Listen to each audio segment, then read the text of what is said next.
జై హిందూ ప్రేక్షకులకు స్వాగతం.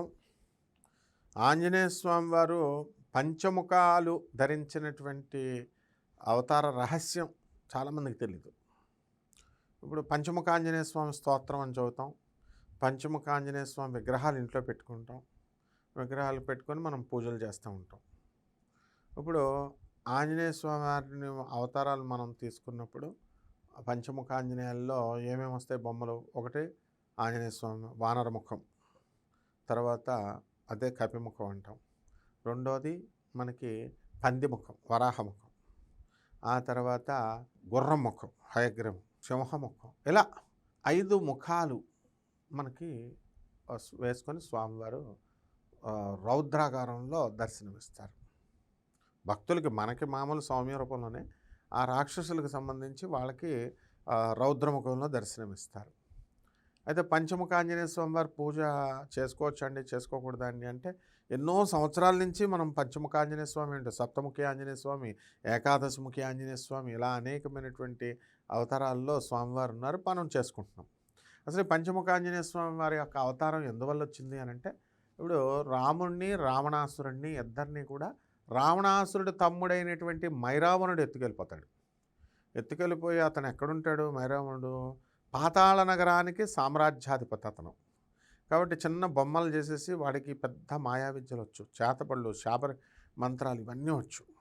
ఇవన్నీ ఇప్పుడున్నటువంటి వాళ్ళు యూట్యూబ్లో నాకు చేతబళ్ళు చేయడం వచ్చు, నాకు హిమాలయాల నుంచి వచ్చాను, నేను ఒరిస్సా వెళ్ళి నేర్చుకున్నాను, కేరళ వెళ్ళి నేర్చుకున్నాను, చేతబళ్ళు, మరుగుమందులు ఇవన్నీ ఉంటాయి, నరదృష్టి ఉంటాయి, ఇలాంటి వీళ్ళంతా సొల్లుగాళ్ళు అనమాట. కానీ మైరావణుడు, ఇంద్రజిత్తు ఇలాంటి వాళ్ళు మాయావిలు, మహామాయావులు. నికుంభలాదేవిని చేసి మాయాశక్తిని ఇంద్రజిత్తు మేఘనాథుడు సంపాదించాడు.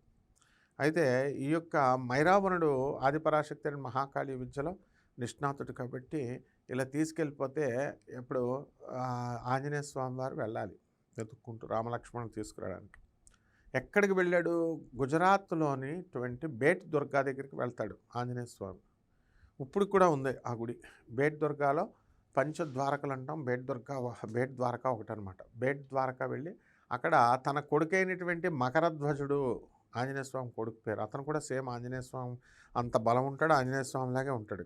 అతను ఆంజనేయ స్వామి ఇద్దరు కలిసి అక్కడ ఒకే పానమట్టం మీద ఒకే మందిరంలో వెలిశారనమాట. తండ్రి కొడుకులు ఇద్దరు కలిసి వెలిసినటువంటి ప్లేస్ ప్రపంచంలో ఇంకెక్కడా లేదు. అంటే ఎందువలన అంటే అక్కడి నుంచే పాతాళ లోకానికి కన్నం ఉందన్నమాట ఇప్పుడు కూడా. అంటే అక్కడి నుంచే స్వామివారి సూక్ష్మ రూపం ధరించి ఆంజనేయ స్వామివారు లోనికి వెళ్ళారు. వెళ్ళిన తర్వాత మకరధ్వజుడికి ఈయనకి పెద్ద యుద్ధాలు జరుగుతాయి.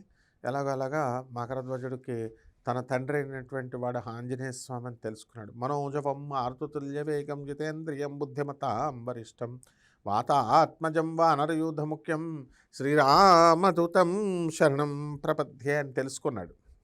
తన తండ్రిని తెలుసుకొని కౌగిలించుకొని ఆయనకి రండి తండ్రి అని చెప్పేసి పాతాళ లోకానికి ఆయన సూక్ష్మరూపంతో పర్మిషన్ ఇస్తాడు, వెళ్తాడు. అక్కడ మైరావణుడు ఉన్నాడు. మైరావణుడి యొక్క పంచప్రాణాలు కూడా 5 చోట్ల 5 దిక్కుల్లో పెట్టాడు. ఇవి 5 కలిపి ఒకేసారి ఊది ఆర్పేయాలన్నమాట. అఖండ ద్వీపాలు అవి. అఖండ ద్వీపాలు కాబట్టి ఆర్పేయాలంటే ఒకేసారి ఆర్పాల.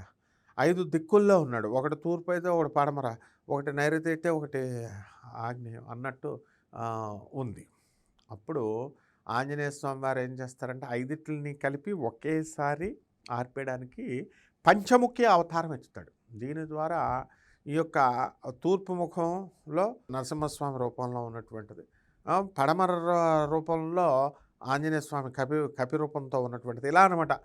5 దిక్కుల్లో 5 ముఖాలతో ఒకేసారి ఉదేసి ఆర్పేస్తాడు. ఆర్పేసి మైరావణుని ఈజీగా కొట్టుపడేస్తాడు. కాబట్టి మైరావణుని చంపిందే ఆంజనేయ స్వామి వారు. కాబట్టి అందువలన ఈ యొక్క పంచముఖి అవతారం అనేటటువంటిది వచ్చిందనమాట. శుభమస్తు.